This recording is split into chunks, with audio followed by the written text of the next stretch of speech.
The morning sun painted Eagle's Rest in shades of amber and gold, its warm rays dancing across the farmers' market's weathered stalls.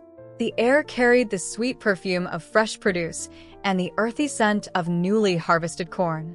James Cooper's massive frame cast long shadows as he arranged his vegetables with the precise attention to detail that had once served him well in another life, one of classified missions and tactical operations with Delta Force. The peaceful rhythm of the market shattered at 8:47 a.m. First came the distant rumble, growing louder like approaching thunder. Then appeared the gleaming chrome and polished steel of a dozen Harley-Davidsons, their engines growling in perfect unison as they rolled into the market square. The storm riders had arrived. Lance, Python, Kingston led the pack, his leather cut adorned with patches that told stories of violence and intimidation. His eyes, cold and calculating, swept across the market like a predator, sizing up its prey.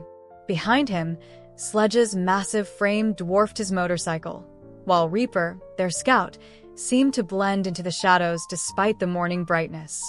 Ruth Whitaker's fingers trembled as she gripped her shawl tighter. The 70-year-old vendor had seen their kind before, and at her age, she had little patience left for bullies. "Just like clockwork," she muttered, watching them slink between the stalls like wolves among sheep. The gang members swaggered through the market, knocking over displays and demanding protection money with sneering grins. When they reached James's booth, Python's lips curled into a mocking smile. "Well, look what we got here, 300 pounds of farmer courage."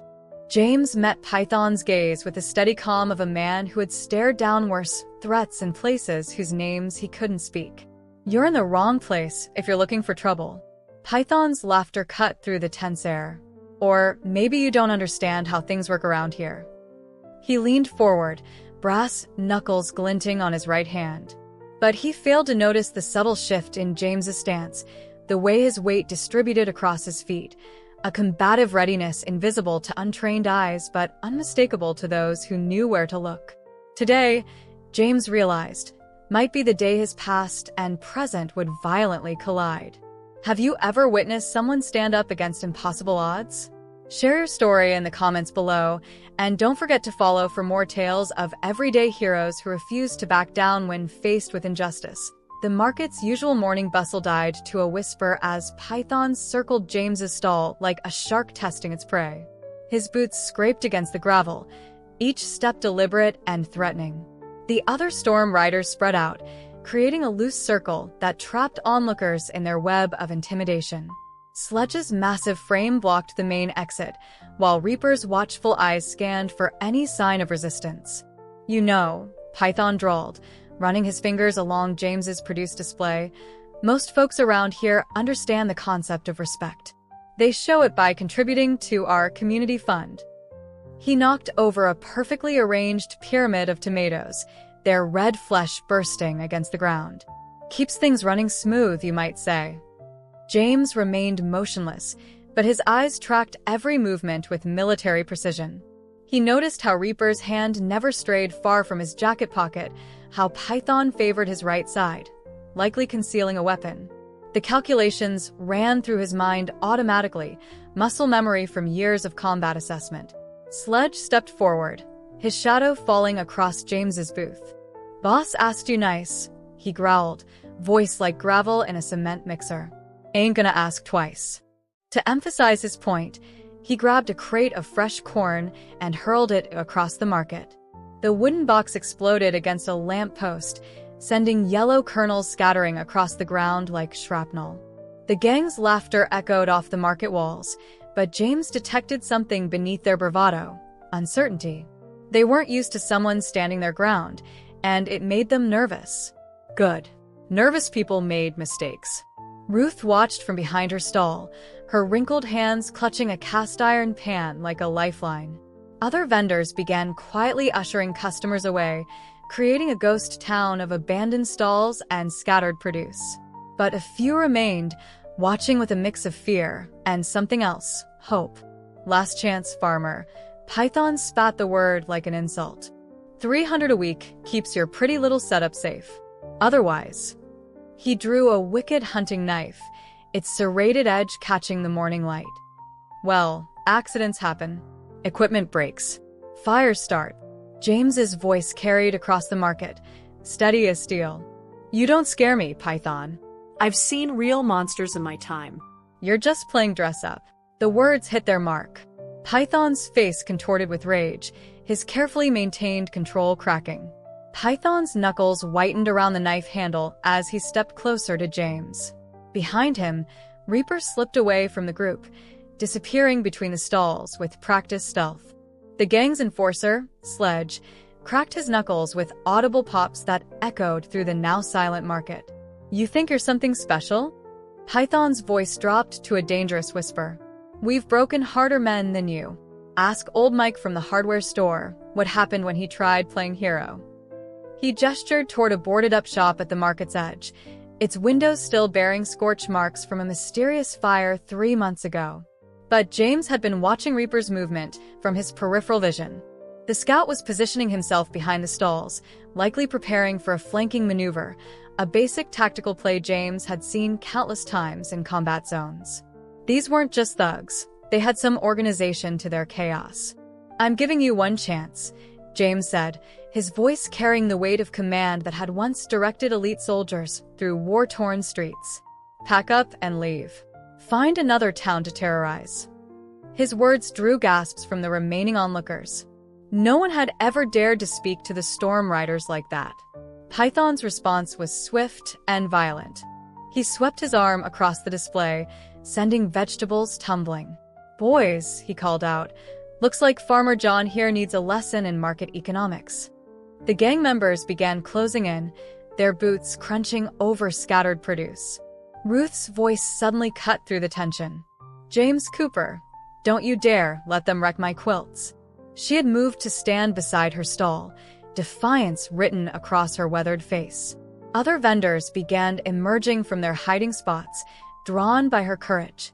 The gang hesitated, unused to facing unified resistance. Python's eyes darted between the growing crowd and James's unwavering stance. James could see the calculations running behind those eyes. How many people could they intimidate at once? How much violence could they risk in broad daylight? This isn't over, Python snarled, jabbing his knife toward James. Tonight, we're gonna show you what happens when you disrespect the Storm Riders. And tomorrow? His lips curved into a cruel smile. Tomorrow, there won't be a market left to protect. The Storm Riders retreated with the theatrical menace of a group unused to being challenged. Their Harleys roared to life in a cacophony of sound and fury, but James noticed how Python kept glancing back, his pride wounded more deeply than he'd admit.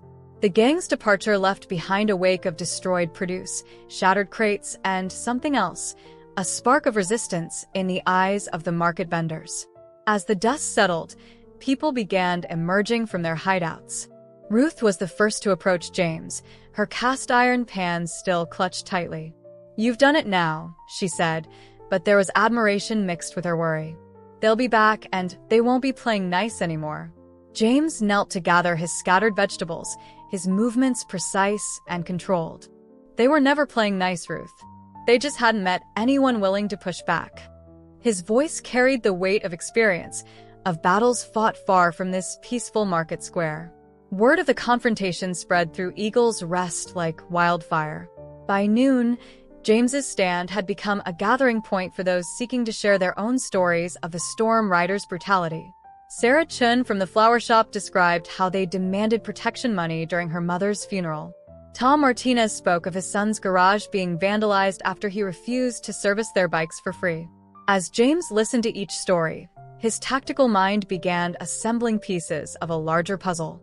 The Storm Riders weren't just random thugs, they operated with a system, targeting key businesses, isolating potential resistance, and maintaining power through carefully calculated shows of force.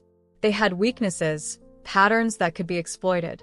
Reaper's earlier flanking movement hadn't been random. The gang had military experience in their ranks, which explained their organization but also revealed their predictability.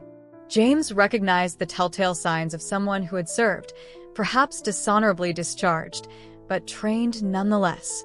As the sun began to set, casting long shadows across the market square. James knew the real battle was just beginning. The storm riders would return, expecting to find a broken community ready to submit to their demands. Instead, they would find something far more dangerous. People who had finally found the courage to stand together, led by a man who knew exactly how to fight back. The sun had barely set when Ruth's pickup truck rattled down the gravel path to James's farmhouse. She wasn't alone. In the truck bed sat her nephew, Marcus, a retired police officer whose badge still carried weight in 3 counties. Behind her came a procession of vehicles: Tom Martinez's tow truck, Sarah Chen's delivery van, and a dusty Jeep that belonged to Mac Wilson, James's old military buddy, who now ran the local garage. James watched them approach from his porch, a steaming mug of coffee in his hand. He'd been expecting this ever since the market confrontation. The cavalry was arriving, whether he wanted it or not. "Hope you've got enough chairs," Ruth called out as she climbed down from her truck.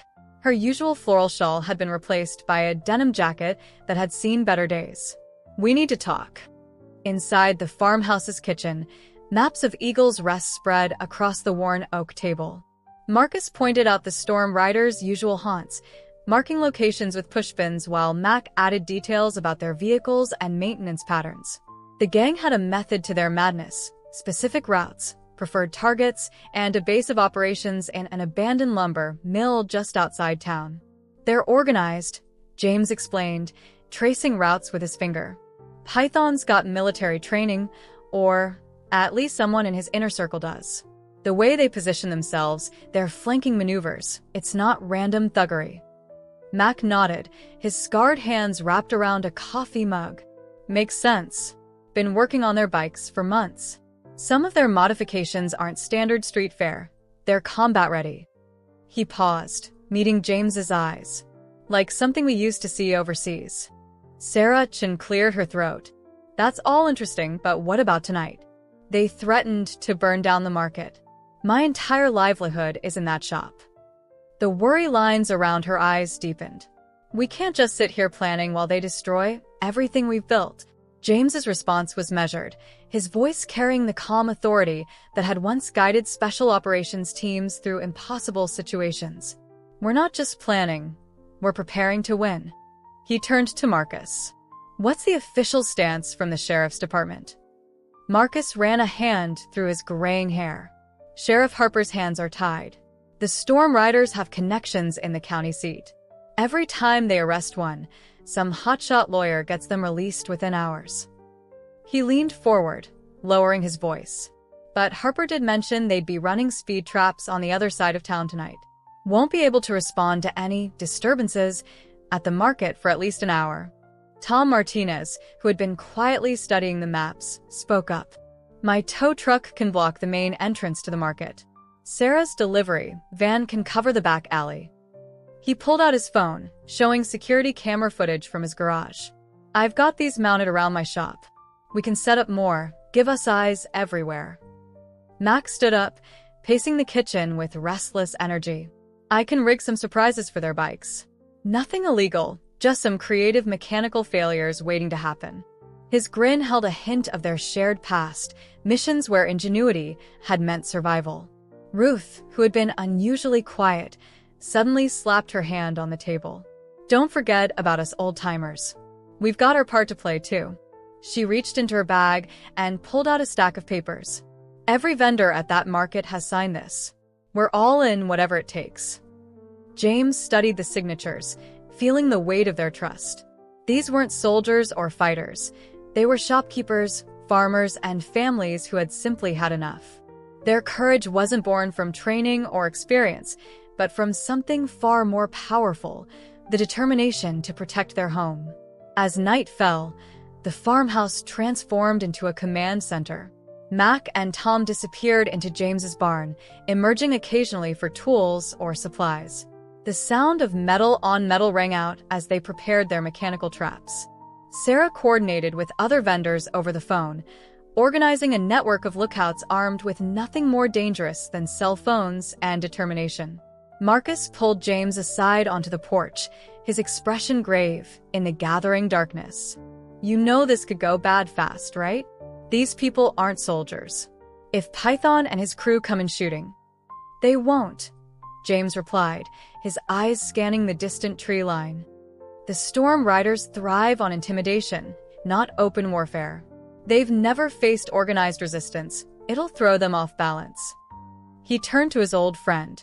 Besides, we're not fighting their kind of battle. We're fighting ours.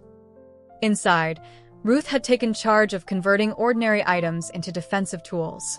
Garden hoses became trip lines. Sarah's flower shop chemicals, mixed with water, would make the ground treacherously slippery. Even old Mrs. Henderson's prize-winning hot sauce had a role to play. Filled in water balloons, it would make an effective deterrent.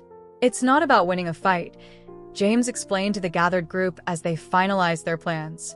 It's about showing them that every inch of ground will cost them, that this community isn't worth the trouble. His words carried the weight of experience, of lessons learned in places where victory meant survival rather than triumph. The clock struck midnight as the last preparations were made. Tom's cameras were in place, Mac's mechanical surprises lay in wait, and the market square had been subtly transformed into a battlefield that favored the defenders. As the group prepared to take their positions, Ruth stepped forward and wrapped James in a fierce hug.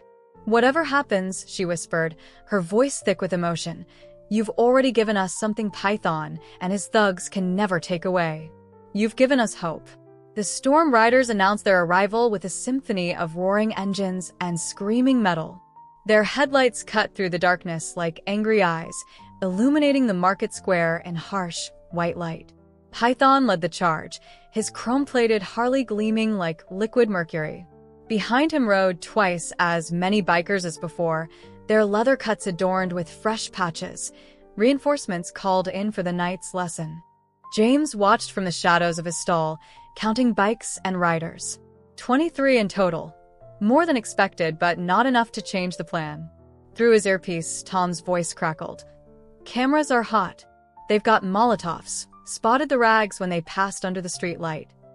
The first bottle sailed through the air, trailing fire like a comet. It struck Sarah's flower shop awning, but before the flames could spread, the modified sprinkler system Mac had rigged burst to life. Water rained down, transforming the attempted arson into nothing more than steam and frustrated curses. "That's cute," Python's voice boomed across the market. "Playing with water while Rome burns." He signaled to his men, who began spreading out in their practiced formation. "But we brought enough toys to dry you out." Sledge stepped forward, another Molotov cocktail ready in his massive hand. But as he drew back to throw, his boot hit the patch of ground Sarah had prepared. The big man's feet flew out from under him, sending him crashing down hard enough to rattle the stalls. The cocktail shattered harmlessly beside him, its flames snuffed by the same chemicals that had caused his fall. "Boss." Reaper's voice carried an edge of panic. "Something's wrong with the bikes." The sound of engines sputtering and dying filled the air, Mac's handiwork taking effect. The special fuel additive he'd introduced into their tanks during routine maintenance was finally paying dividends, turning their prized machines into expensive paperweights. Python's facade of control cracked as chaos erupted around him. Half his men were struggling with dead bikes, while others slipped and stumbled on the treated ground. From the darkness came a barrage of water balloons, their contents burning eyes and throats, Mrs. Henderson's hot sauce proving more effective than tear gas. "Find them," Python roared, drawing his knife. "Burn it all down." But as his men moved to comply, Tom's tow truck roared to life, its headlights blazing. It blocked the main exit, while Sarah's van appeared at the back alley. The Storm Riders were caught in their own trap. James stepped out of the shadows, his voice carrying across the market. "Last chance to leave, Python. Next time won't be just water and hot sauce." Behind him, shapes moved in the darkness. Market vendors armed with garden tools, retired workers carrying heavy wrenches, all of them done being afraid. For a moment, Python's knife wavered. Then rage twisted his features, and he charged forward, blade flashing in the moonlight. James sidestepped the wild swing, his movements economical and precise. Years of combat training took over as he deflected the knife and struck back with practiced efficiency. Python stumbled and used to facing someone who knew how to fight back. Boss, the cops. Reaper's warning came too late. Red and blue lights appeared at both ends of the street, Sheriff Harper's speed traps, perfectly timed. The storm riders scattered like cockroaches, those with working bikes gunning their engines while others fled on foot, leaving Python and a few diehards behind. Marcus emerged from the shadows, his old police badge catching the light. Evening, Python. Might want to drop that knife. Sheriff's response time is usually pretty slow, but when they get here, attempted arson's going to be hard to explain. Python's knife clattered to the ground as reality set in. His carefully constructed image of invincibility had shattered, replaced by the humiliation of defeat. But as Sheriff Harper's cruisers finally pulled into the market square, his eyes locked onto James with pure hatred. "This isn't over," he spat, hands raised as deputies approached. "You think this is a victory? We've got friends in P. Laces you can't touch. By morning, we'll be back out, and then—" His threat was cut short as he was led away, but the malice in his eyes promised future violence. The market vendors emerged fully now, surveying the aftermath. Water pooled on the ground, mixing with spilled fuel and the lingering scent of hot sauce. Several abandoned motorcycles stood like silent sentinels, their owners having fled into the night. Ruth walked among the stalls, clipboard in hand, documenting the damage. "Could have been worse," Mac observed, kicking one of the dead bikes. "They'll be back, though. And next time they won't underestimate us." His voice carried the weight of experience. They'd won the battle, but the war was far from over. James nodded, watching as Sheriff Harper supervised the loading of confiscated weapons and Molotov materials into evidence bags. The night's victory had been built on surprise and preparation. The Storm Riders would adapt, come back smarter and more vicious. But so would the defenders of Eagle's Rest. "We'll be ready," Ruth declared, her voice steady despite the tremor in her hands. "Whether it's tomorrow or next week, we'll be ready." Around her, heads nodded in agreement. The market vendors had tasted victory, felt the power of standing together. Fear still lingered, but it no longer ruled them. As the adrenaline of the confrontation faded, James surveyed his unlikely army, shopkeepers, farmers, retirees, all of them transformed by the night's events. They had faced down the Storm Riders and won, but he knew the real test was still to come. Python's words echoed in his mind, a promise of escalation that would push their newfound courage to its limits. In the pre-dawn quiet of his farmhouse, James sat cleaning his old service pistol, a habit that had stayed with him long after leaving Delta Force. The weapon wasn't for the Storm Riders. He'd locked it away the moment he'd bought this land, promising himself that chapter of his life was closed. But the familiar routine helped him think, helped him process the ghosts that the night's violence had stirred up. The memories came unbidden, a midnight raid in Kandahar that went sideways, the weight of responsibility as he led his team through an ambush in Mosul, the faces of civilians caught in crossfires they never asked for. He'd left that world behind, seeking peace in the simple rhythms of farming, in the honest sweat of working the land. Now the past and present were colliding in ways he'd never expected. A soft knock at the door broke his reverie. Ruth stood there, holding a thermos of coffee and wearing a concerned expression that reminded him painfully of his late mother. "Thought you might need this," she said, stepping inside. "You've got that look Marcus gets sometimes, the one that says you're fighting battles in your head." James accepted the coffee, its warmth seeping into his calloused hands. "Just thinking about consequences," he replied. "What we did tonight is going to escalate. Python's not the type to let this go, and I've put everyone in his crosshairs." Ruth settled into the old rocking chair by the window, her eyes sharp despite the early hour. "Let me tell you about consequences, James Cooper. My Harold, God rest his soul, fought in Vietnam. Came back changed like many did. But he taught me something important. Sometimes the consequence of doing nothing is worse than the risk of doing something." The morning light began to filter through the windows as Ruth shared stories of Eagle's Rest's past, tales of community resilience during floods, droughts, and economic hardships. "This town's got steel in its spine," she explained. "We just forgot that for a while. Let fear rob us of who we are." "You reminded us." James listened, but his tactical mind was already cataloging vulnerabilities. The storm riders would strike back hard, and not everyone would be as lucky as they'd been last night. Some of Python's men had military training. He'd seen it in their movements, their organization. The next confrontation would be bloodier, more desperate. A truck engine rumbled outside, followed by the sound of boots on gravel. Mac appeared in the doorway, his expression grim. "Got word from my contact in county. Python made bail an hour ago. His lawyer's raising hell about police harassment, threatening lawsuits." He paused, dropping a newspaper on the table. But that's not the worst part. The headline screamed about gang violence in nearby towns, businesses burned, people hospitalized. The storm riders were sending a message, showing what happened to communities that resisted. James recognized the tactics: psychological warfare, destroying morale before the real attack began. "Some folks are talking about backing down," Mac continued.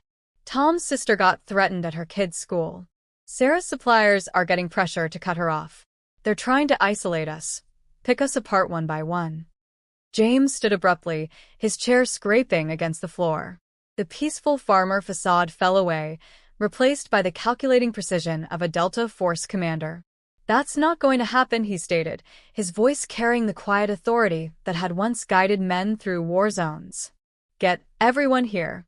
Tonight. It's time they learned who they're really dealing with." As the day progressed, James noticed something unexpected: a fracture within the storm riders themselves. Marcus's police contacts reported arguments among the gang members, some questioning Python's leadership after the humiliation at the market.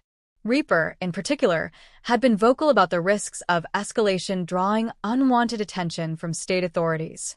The intel sparked memories of insurgent groups James had encountered overseas, how pressure could split them apart, turn member against member.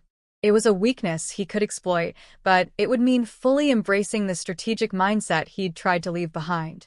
By sunset, the farmhouse filled once again with determined faces. But this time, James saw them differently.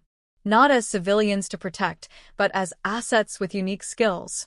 Tom's knowledge of the town's infrastructure, Sarah's network of delivery routes, Mac's mechanical expertise, pieces of a puzzle clicking into place.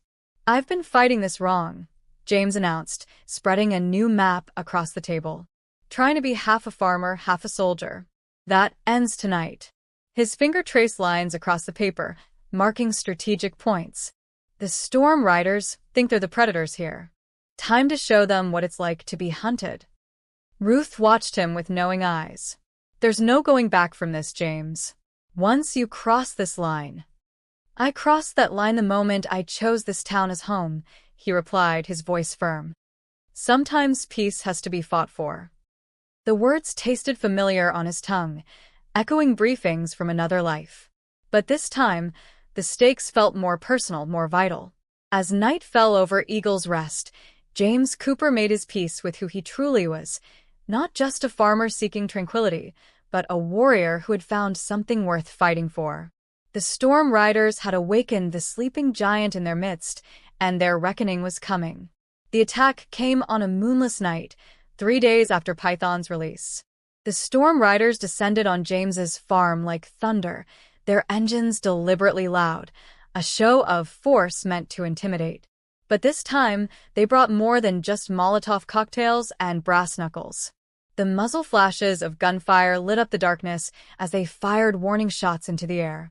Python led from the front, his chrome-plated Harley replaced by a matte black machine built for war rather than show. Behind him, 30 riders spread out in combat formation, their movements revealing the military precision James had suspected.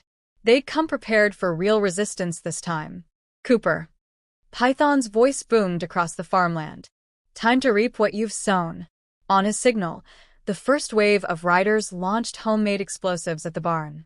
The devices detonated with sharp cracks, sending splinters and hay flying. But as the smoke cleared, Python's triumphant grin faded. The barn wasn't burning. Funny thing about combat engineering. Mac's voice crackled through the radio in James's hand. You learn to fireproof the important stuff. From his position in the reinforced barn, Mac triggered the first of their preparations. The irrigation sprinklers burst to life, but instead of water, they sprayed a thick foam that clung to bikes and riders alike. What the Python's curse was cut short as the foam began to harden, locking wheels in place and gumming up engines. The same chemical expertise that had once protected military vehicles in dust storms was now trapping the storm riders in a web of their own making. James watched from his concealed position as the trap unfolded. Tom's cameras tracked every movement, feeding real-time intel through their hastily assembled command network. Sarah's delivery routes had become escape corridors, each one manned by volunteers ready to guide civilians to safety if things went wrong. Everything was in place. Everything was falling apart, exactly as planned. Python's men scrambled to free their bikes from the hardening foam, their formation breaking down into chaos. But even as they struggled, a new threat emerged. Reaper, who had been conspicuously absent from the initial charge, appeared at the farm's rear entrance, leading a second group of riders straight into another trap. The ground beneath them suddenly blazed with light as hidden floodlights activated, temporarily blinding the attackers. In their confusion, they missed the thin cables Mac had strung across the path until their bikes hit them at speed. Riders went flying, their momentum betraying them. "Boss, it's a setup." Reaper's panicked voice carried across the mayhem. They knew we were coming, but his warning came too late. From hidden positions around the farm, market vendors armed with modified pressure washers opened fire, their streams carrying the same chemical irritant that had routed the gang at the market, but this time concentrated and impossible to escape. James's voice cut through the chaos, amplified by the PA system Tom had installed. "Last chance, Python. Surrender now, or find out what else we've got waiting." To emphasize his point, several more floodlights activated, revealing the full extent of their preparations. The farm had been transformed into a killing field, every approach covered, every escape route compromised. Python's response was predictable and exactly what James had counted on. The gang leader drew his gun, firing wildly at the sources of the voices. "Kill them all," he screamed, his control finally snapping. "Burn everything." But as his men moved to comply, something unexpected happened.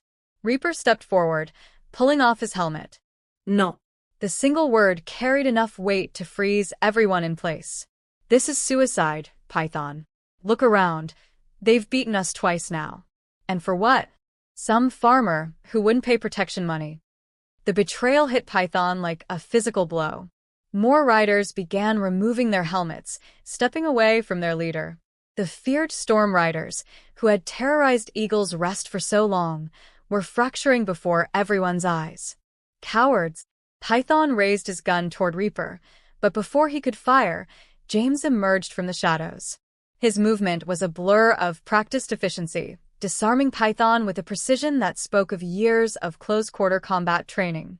The gang leader's weapon clattered to the ground as he found himself face down in the dirt, James's knee firmly planted in his back. "It's over," James stated simply, as Sheriff Harper's cruisers appeared on the horizon, their sirens wailing. This time there would be no quick bailout. Marcus had made sure the state police were involved, with documented evidence of attempted murder, arson, and organized crime. As the law enforcement vehicles surrounded the farm, Reaper approached James, hands raised in surrender. "We were soldiers once," he said quietly. "Marines. Python convinced us the world owed us something after it chewed us up and spat us out. But this..." He gestured at the chaos around them. "This isn't what we fought for." The night air filled with the sounds of arrests being made, rights being read, and the subtle shifting of a community's foundation. The storm riders who had chosen to stand down were separated from their leader, their stories already spilling out to eager state investigators. Python himself remained silent, but his eyes burned with impotent rage as he watched his empire crumble. Ruth appeared at James's side, surveying the scene with satisfaction. Not bad for a bunch of farmers and shopkeepers, she remarked, then paused, studying his face. You okay? James looked around at the gathering crowd, not just law enforcement, but townspeople emerging from their designated safe zones, coming together to witness the end of their tormentor's reign. He thought about the violence that had brought them here, the skills he'd hoped to leave behind, and the peace he'd fought to protect. Yeah, he said finally, as the first light of dawn began to paint the sky. I think I am. The weeks following the Storm Rider's downfall brought changes to Eagle's Rest that few could have predicted. The farmers' market, once a target of intimidation, became a symbol of the town's resilience. Vendors who had hidden behind closed shutters now proudly displayed their wares, their stalls adorned with fresh paint and renewed confidence. James found himself dealing with an unexpected form of fame. People would stop by his farm stand, not just for vegetables, but to shake his hand, to share stories of their own small acts of resistance during the Storm Rider's reign. Children looked at him with wide-eyed wonder, while their parents spoke in hushed tones about the night of the final confrontation. But it was the quieter changes that meant the most. Ruth had organized a committee to rebuild damaged properties, turning the restoration into a community event. Every weekend, volunteers gathered to repair, paint, and strengthen the places the Storm Riders had tried to destroy. The sound of hammers and saws replaced the memory of roaring motorcycles. The legal aftermath proved more complex than anyone had anticipated. Python and his core followers faced serious federal charges, their network of corruption extending far beyond Eagle's Rest. But true to his nature, James stayed away from the courthouse proceedings, preferring to let Marcus handle the official testimonies. His battles were done. The law could handle the rest. Reaper and several other former Storm Riders chose a different path. Under the guidance of a veteran support program that Mac had connected them with, they began the long process of rehabilitation. Some found work in local businesses, their skills put to better use fixing machines than destroying lives. The town's forgiveness came slowly, earned through actions rather than words. Sarah's flower shop bloomed with new life, her window display a riot of colors that seemed brighter somehow in the absence of fear. She'd started a program teaching local kids about gardening, turning the scars of violence into lessons about growth and renewal. Tom's Garage became a gathering place for veterans, a space where the wounds of war could heal through honest work and understanding conversation. The hardest adjustment, surprisingly, was James's own. The tactical mindset that had served them so well during the crisis didn't fade easily. He found himself automatically scanning crowds, assessing threats that no longer existed. Sleep came uneasily, his dreams filled with memories of both recent and distant battles. Ruth, with her characteristic insight, noticed his struggle. She began dropping by the farm more frequently, armed with coffee and conversation. Sometimes they'd sit in comfortable silence, watching the sun set over his fields. Other times, she'd share stories of her herald's similar journey, of how peace had to be relearned just as surely as war had been. You know what the difference is between you and Python? She asked one evening, as they sorted through tomatoes for the next day's market. He came home looking for enemies. You came home looking for peace. And when trouble found you anyway, you fought not for revenge, but for something worth protecting. The words struck home, helping James reconcile the farmer he wanted to be with the warrior he'd had to become again. The skills that had made him dangerous could also make him a guardian, a builder rather than a destroyer. As autumn painted Eagle's Rest in shades of gold and crimson, the town gathered for its first annual community festival, an event that would have been unthinkable during the Storm Rider's reign. Market stalls overflowed with harvest bounty, local musicians played on a makeshift stage, and children darted between happy adults without fear. James's farm stand became a central point of the celebration, though not for the reasons he'd expected. Yes, his vegetables were still sought after, but people lingered to share their own stories of transformation. A teenage girl proudly showed him the self-defense moves her father had taught her. An elderly couple described how they'd finally finished renovating their shop, no longer afraid to invest in their future. The festival reached its peak as sunset approached. Ruth, now serving as the town's unofficial historian, took the stage to address the gathered crowd. She spoke not just of their victory over the Storm Riders, but of the deeper victory they'd won over fear itself. As she talked, James noticed Max slipping away from the crowd, heading toward the parking lot.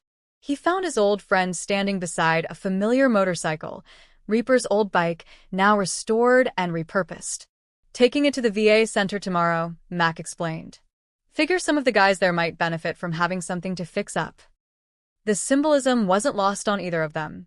As night fell over Eagle's Rest, James walked back to his farm alone, but not lonely. The sounds of the festival faded behind him, replaced by the peaceful chorus of crickets and distant owls. His field stretched out before him, ready for another season of growth. The warrior in him would always remain vigilant, but now it served a different purpose, not to destroy threats, but to protect peace. The town had changed, and so had he. The Storm Riders had tried to rule through fear, never understanding that true strength grew from something deeper, from community, from purpose, from the quiet courage of ordinary people who decided to stand together. In the end, that was a force no amount of violence could overcome. Eagle's Rest wasn't just a marker on a map anymore.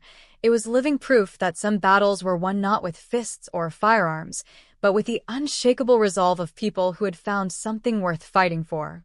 Disclaimer: this channel does not support or tolerate any form of discrimination, racism, prejudice, or violation of human rights. The stories presented here are original and created by the author with the aim of promoting reflection, awareness, and dialogue. All content is developed with respect for diversity and the dignity of all people.